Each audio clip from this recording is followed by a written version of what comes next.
Hey, good evening, everybody. Welcome to this Winter Parks breakdown of my newest single. This is called Reach by Winter Parks. You can find it on Spotify, Apple Music, YouTube, all the places you go to listen to music. So, what we have here, I'm just going to go track by track here. And biggest thing for me is my computer is from 2009. So, what I've done is I've unfreezed some of these tracks, and we'll discuss this, but some of these software plugins really eat up a lot of processor space. Let's go right down the list. And so for me, I started this song in 2019, I think December 21st, 2019. So this song is about 6 years old. I just released it 2 weeks ago.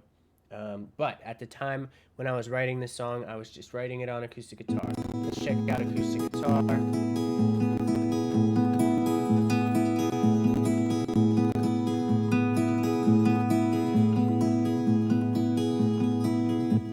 So go to with acoustic guitar, don't mind the clicks and pops. Uh, the way that I like to record acoustic guitars, we have a line out from the acoustic guitar. And hard left, mostly. And I'll take out some of those frequencies above about 80 hertz for this. I still want a lot of that body, and I don't want to let go of that. I just want to get out any of the humming or the signal noise. So when I'm high passing something, I'm just going to cut out the frequencies that I know are the ugly ones. So, on the other hand, I probably had a P220 at the time, AKG P220 recording. And what I'll do is I'll take this about, we'll say 2 or 3 inches away from the fingerboard of your guitar. So if you can imagine, it's close to where your hand is. Then I point it at the sound hole. So what this is going to do is this picks up some of the little intricacies, the finger noises, some of that breath, some of the life that's giving our tracks definition.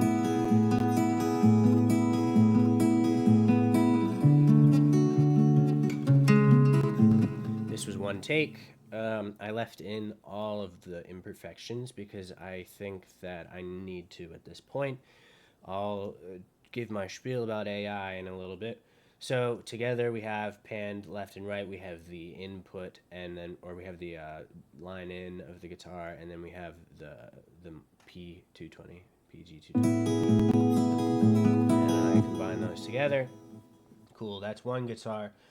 Second guitar I have here, I haven't named anything, but I'm trying to remember what's happening here. And then, so what I have here is I have this second guitar is, it's kind of copying what the melody is doing.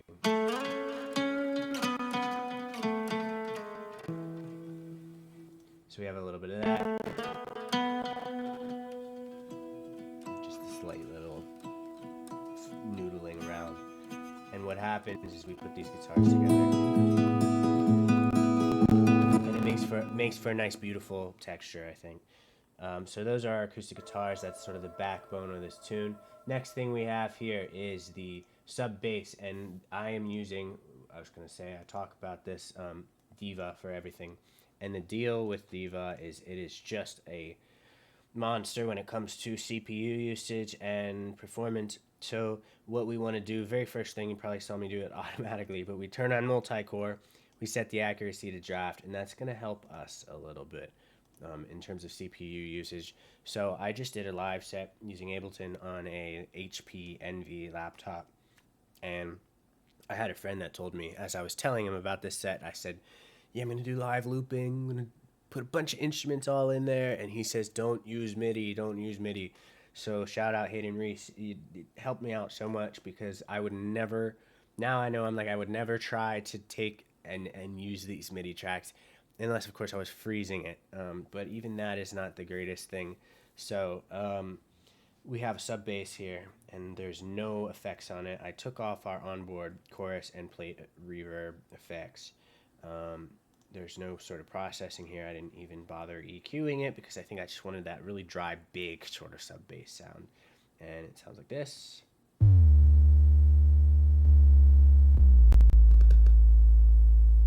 Minus the clicks and pops. And I was inspired a lot at the time in college by the 1975. That was kind of the vibe here, or at least that was part of what I was thinking. And so they use these really brash kind of synthesizers, and they combine it with these natural, very, I think it's called earthcore music. I don't remember what it's called. Maybe earthcore music. There's a song called Petrichor on the album about the internet. I can't remember what it's called. But so that was the inspiration behind the sort of instrumentation we're going to hear here. And if you haven't checked out this song, it's called Reach by Winter Parks on Spotify. So what we have together, guitars and bass, is really our spinal cord of this song.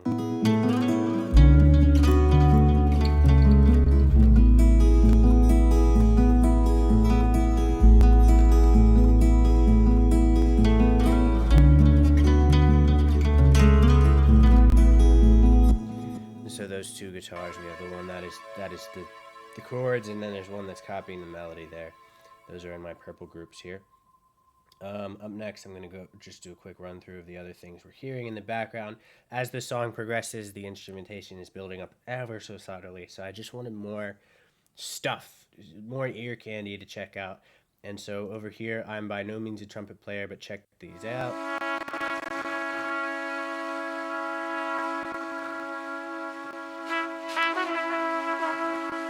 So what I've done with the trumpets, auto-tune. Sorry, I use Waves Tune real time to auto-tune some things that are out of pitch because I'm not a trumpet player by trade. I did not have any embouchure when I was trying to record this, and mostly what happens is I end up setting the trumpet down for long periods of time, and then I'll pick up maybe that day or a couple days in advance trying to tune myself up for it.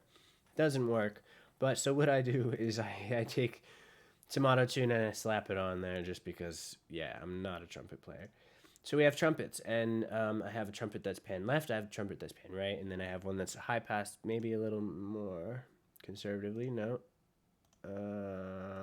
we'll say, yeah, there's a little bit of body taken out of that one, but it's just meant to be some atmosphere. And this ad-lib trumpet is panned.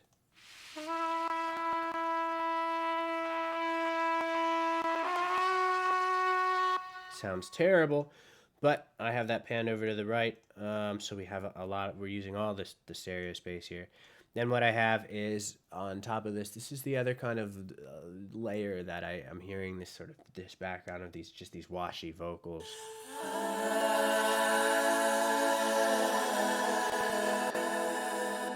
And I've drenched these in reverb, and I've high passed them around 80. I think at the time I was high passing vocals and things of that nature. If I was doing this now, I'd probably high pass it even more. So up next we have a clean guitar.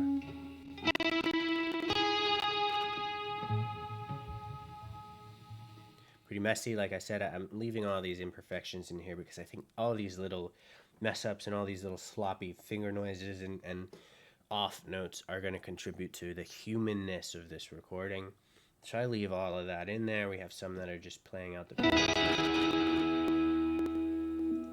And then, okay, so we've got to that. Then I have a group up at the top. That is our synthesizers, our arpeggiators.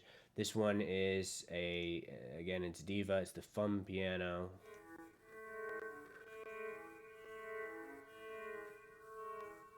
So by itself, it's almost kind of senseless. But it's just these little blips and things that I wanted to add in.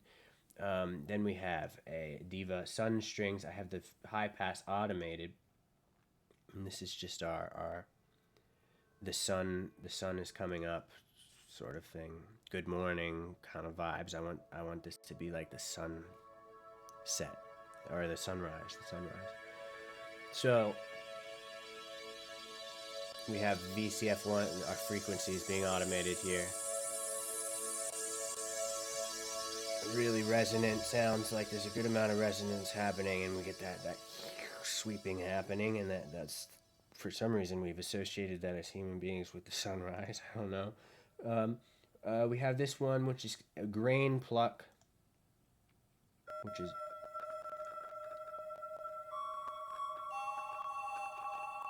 totally like space noises. Looks like I've got this going through a psych delay. More about that in a moment. I have contact, which is giving me East-West Quantum Leap Symphony Orchestra Gold Edition. I have all these different articulations of strings, and these, I believe, are tremolo strings. So let's check it out. Yep. So it's a trill, rather. It's a bit of a half-step trill. Got some more. These are probably tremolo here. Let's see.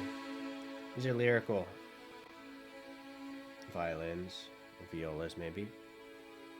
Played on keyboard, of course, as most of these things are. I think I was limited in regards to what I had to work with at the time. We have an arpeggiator, Diva. This is Magic Flute, and the the low pass is automated as well. Might not have caught the beginning of that there. But so what I've done in here is I'm using the arpeggiator that exists inside of Diva.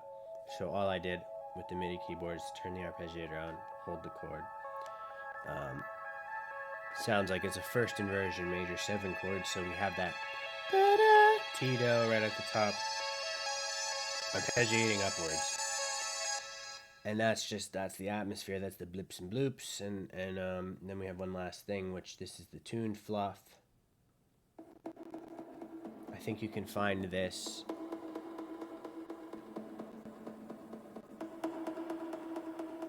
under the percussion sounds in Diva. I've put an 1/8 note delay on there and some dedicated reverb for that. So all together we have these textures coming together.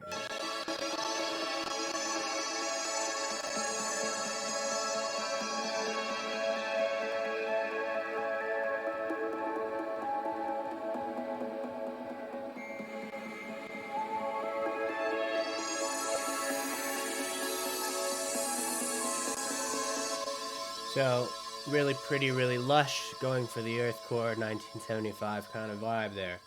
Now let's check out the lead vocals. So I have the lead vocals, have some processing. All my life I waited and stood around.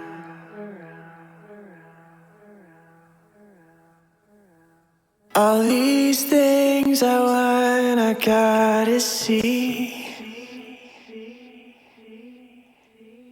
So what I have, 2 different delays is being routed to. I have a filter delay, which is our primary, and then what I've done is at the end of every verse, quote unquote verse, I've also routed it to guitar rig, actually, and in this case I really like to use the psych delay in guitar rig, and then I brought the detune up a little bit, so as this is echoing out, both delays happening, one's just staying in pitch and then one's kind of going up a little bit.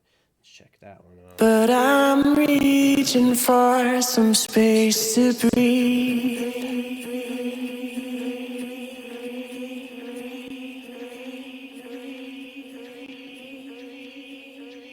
So you're going out into the forest here. And then we have 2, so what other things worth mentioning is I will use Vitamin just to kind of add a little pop, a little bit of extra beef to these. I think this is somewhat of like a multi-band or an exciter kind of thing. That's how I process the vocals. I will use Waves Tune real time. I did set A major for my lead vocals. Everything else I don't think I really bothered with. Put the wave tunes on the background vocals as well. So background vocals are just harmonies, pan left and right. You can barely even hear them. Please excuse the clothes are on my floor. So sort of just enhancing things. Don't know that it's doing too much for everything cumulatively. And then finally, let's check out the mastering chain, which this is 2019, so I was a mess. J37, run everything through J37. That's just the vibe, yo. It's like J37, I want this to sound like it's on tape. So that's happening. Vitamin just to boost some of these lower frequencies and to push everything up. Give it a little bit of saturation. Into an L3 multi-maximizer, multi-band compressor. Wall that off with the limiter. Don't think that was supposed to be further down, but then I went down the rabbit hole. Infected Mushroom is kind of my go-to with mastering, or at least giving it a little bit of enhancement. I'll crank up the highs and the magic a little, which is definitely exciting it. and then body is giving it some of that low mid. Stereo image I will also kind of mess around with just to pull things apart a bit. If I have a track that has drums, this doesn't have any drums in it, then I'll try to feel out that push, so it's just giving me a little bit of reduction there. It's just pressing right up against that compressor. If I have drums, in this case, I wanted to just do it so it wasn't losing anything and it wasn't feeling too crushed. All of this is going into L3 Multi-Maximizer, which is just flattening things out and making it nice and loud and even for me. So at some point in the game, I had the Paz meters and I had the meters here, waves, loudness meter, because I was really obsessed with what is the proper loudness in terms of loofs to get this minus 14.5 or something like that. I was really obsessed with that. And what this did is this really just pushed everything back for me. None of this matters. None of this matters. You just want to master to what your ear thinks is right, and don't care about the meters or the loudness level, because it's going to get adjusted when you upload it to TuneCore or DistroKid anyway. None of it matters. So you just don't want it to be too quiet. That's the biggest thing. And if you get it to a loudness where it's not crushing everything, then you should be good to go. So I'm going to start doing this with all the tracks that I put out, because I believe that in this AI time, we almost need to be able to prove that we were a part of this creative process. I have a friend on Facebook, shout out Danny, and he has been making these wonderfully put together Suno and Sora AI music videos, and it sounds great. Like, it really sounds so well done. And it's not as easy in the way that we say, oh, pop music is like pushing a button. This isn't necessarily true. It just isn't. There's more to it than that.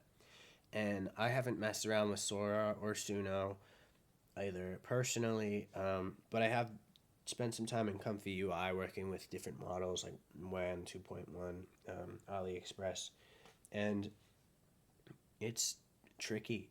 There's a science of its own to it, but I think so. That's a creative process all of itself. But the traditional music making process, if you consider this to be traditional, it's like, I feel like we need to, as artists, almost find a way to get into this behind the scenes thing and low key like prove ourselves, maybe that we were there for the process and that we were making these things, because it's not enough just to have the finished product anymore, which is certainly depressing, but it is what it is. So, and I think it's interesting to those who are curious how these tunes get put together. So, stick around for the journey. For future releases, I'm going to try and do this for all the tunes, and this is a relatively simple song, so I meant for this to be the opening track to an album, and that it is. So check it out. It's called Reach by Winter Parks on Spotify, YouTube, Deezer, Apple Music, wherever you listen to music. And until the next one, farewell.